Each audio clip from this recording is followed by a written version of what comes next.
Eu estive hoje na CNBB, como todos sabem.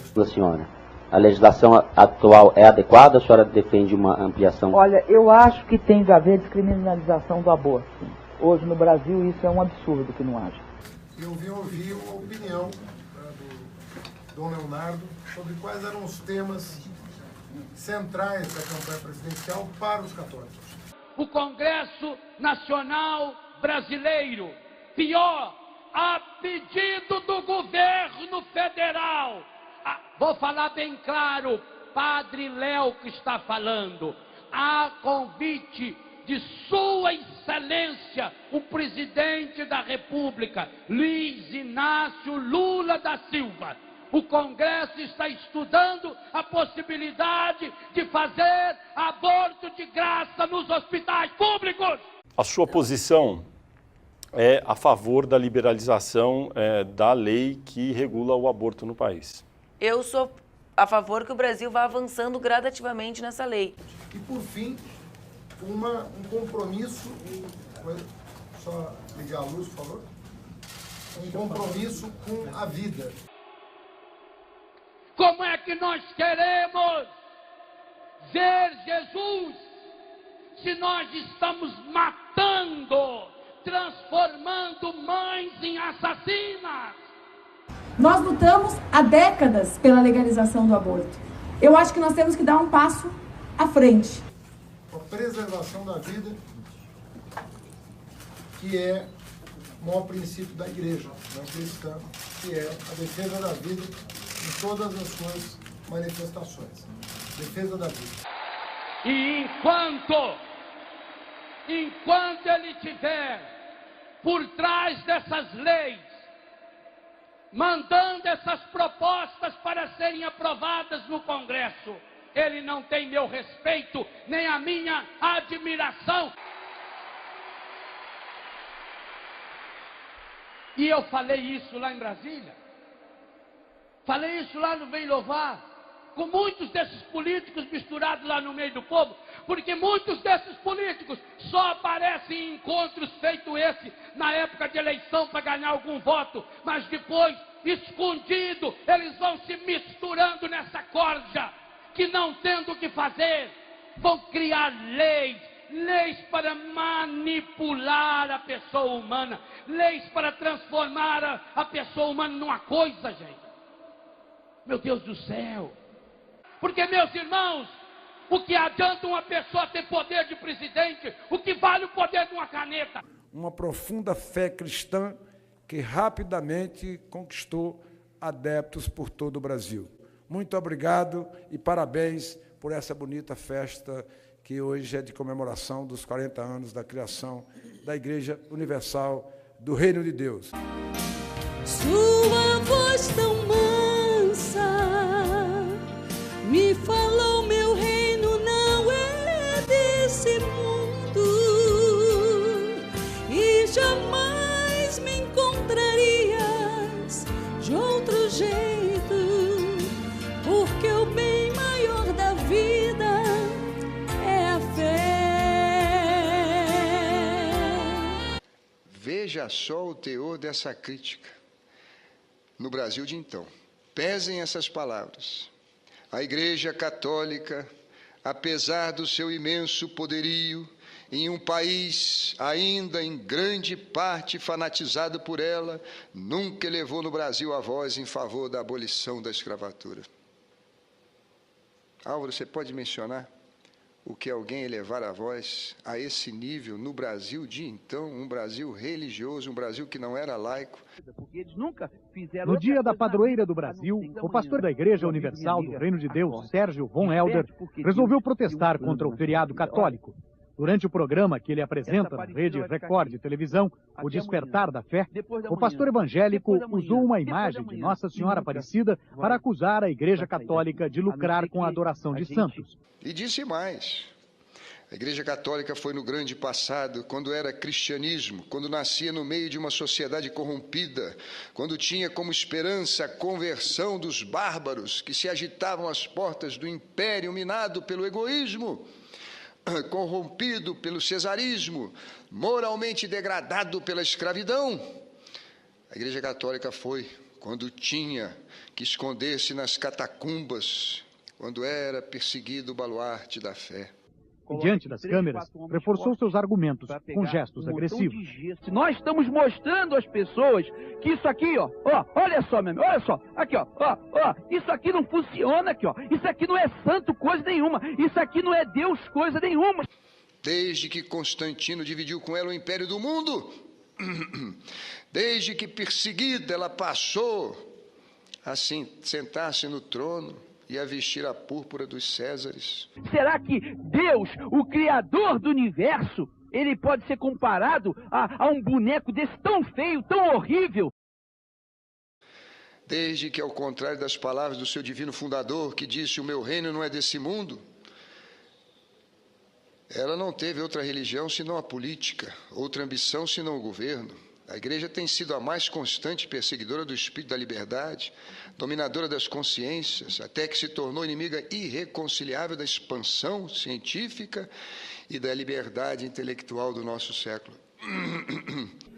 Eu quero agora convidar, não só para a palavra, para o discurso, mas antes da palavra, eu quero convidar o nosso prefeito hoje, ex-senador Marcelo Crivella, para cantar aquela canção que se tornou um hino.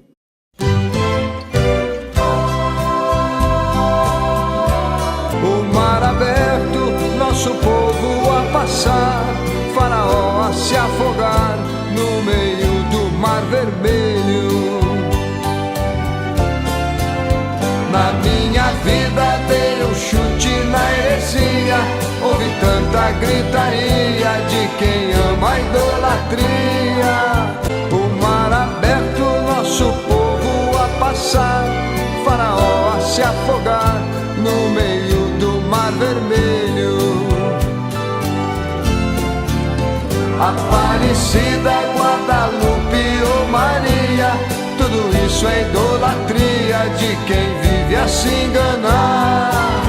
Mas não se ofenda, meu irmão, não me persiga.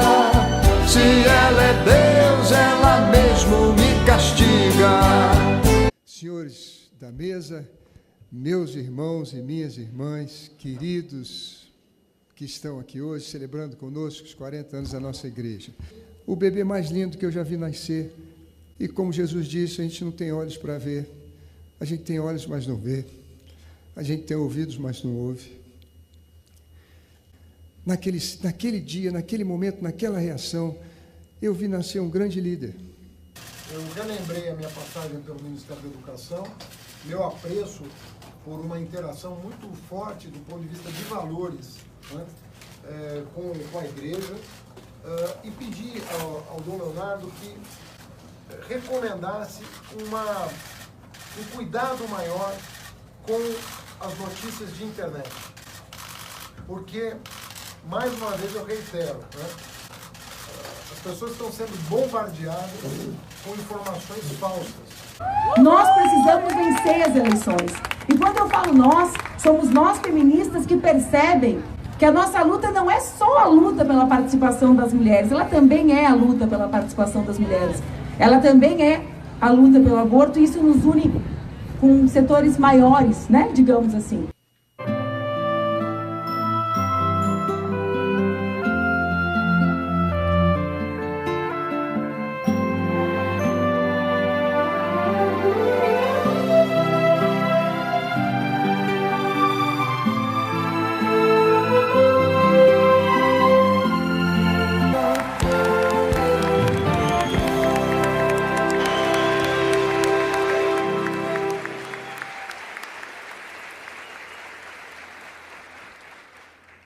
Poxa vida, é o hino da Universal mesmo, né? Poxa, maravilhoso. E antes de propagar essas informações falsas, eu gostaria que a igreja recomendasse às pessoas, no momento desse segundo turno, que nós pudéssemos, não é inibir o fluxo de informação, mas checar antes, checar se aquilo é verdade ou não. Se aquilo for verdade, as pessoas têm que saber. Mas se aquilo não for verdade, as pessoas têm que ter um compromisso de barrar, né, a mentira, a propagação da mentira. Isso interessa para todos nós. Nós estamos todos no mesmo barco. Até quem é petista. Quem vota no PT está no mesmo barco.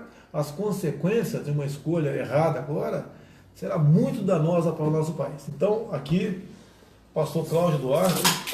Excelentíssimo senhor senador Marcelo Crivella. Bom, eu quero ser muito breve. Primeiro, para enaltecer a figura de um parlamentar, por vezes controverso por suas posições, mas que é, eu diria, um vulto de sinceridade, honestidade e bravura na nossa casa, que é o deputado Bolsonaro. O Silas Malafaia, que fez meu casamento aqui há 10 anos, vai falar alguma coisa também, é uma liderança evangélica, como vários outros pastores gostariam de estar aqui, mas não tiveram oportunidade pela distância, por outros compromissos. O meu filho Flávio vai falar também da sua luta aqui, que está buscando aqui uma eleição para o Senado. Crivella é, sem sombra de dúvidas, o candidato mais preparado e que possui as melhores propostas. Quando eu, nas minhas orações, pedi a Deus que pudesse ser útil de alguma forma ao povo, nossa gente sofrido e valente, sobretudo na área da saúde, um dia ele me aparece, portador das questões militares. Crivella, nós podemos ajudar, nós podemos fazer isso. E na sua imensa generosidade, Bolsonaro, ele não é um cara de ficar na frente do proscênio, na ribalta. Ele vem para a frente do palco quando ele é chamado, por uma questão que lhe incendeia a alma e o coração. Então vamos ouvir por 10 minutos quem está do meu lado aqui. Então, não foi sorteio não, democraticamente, Silas Malafaia foi escalado aqui para ser o primeiro a falar para todos vocês. Silas, com a palavra, muito obrigado pela participação. Olá, minha gente, povo abençoado do Brasil. É verdade que nós estamos decidindo o futuro da nossa nação e eu digo sempre que a caneta da história está na nossa mão. O voto é uma das coisas mais espetaculares da expressão da cidadania. Nós então começamos essa luta. E Deus nos ajudou, Bolsonaro. Deus nos ajudou. Hoje nós temos a alegria de vê-la promulgada pelos presidentes da Câmara e do Senado. Aquela atmosfera, aquele espírito de companheirismo, de urbanidade, de se dedicar ao povo. E nós vamos prestar um serviço bom para o nosso povo. Olá, amigos, a campanha não acabou, peço a mobilização de todos e dizer que assim como no primeiro turno Magno Malta rodou quase o Brasil todo e vai continuar rodando agora, buscando apoio para o nosso mandato para valer. Magno, muito obrigado. Brasileiros, vamos acolher o Magno aí, gente nossa, valeu, muito obrigado. Tamo junto, capitão, nosso presidente. Respeito o posicionamento de todo mundo, mas o meu candidato à presidência é Jair Bolsonaro, ok? E até alguém brincou comigo no caminho, pastor, fala com o Jair que ele está parecendo garoto de novela crescendo, certo? Aparece pequenininho e logo já está. O que está acontecendo? É um fenômeno. São as pessoas que me acompanham, são cabeças pensantes. Bolsonaro será o futuro presidente do Brasil.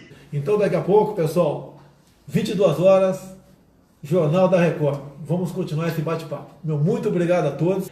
Brasil acima de tudo. Deus acima de todos. Parabéns à Igreja Universal.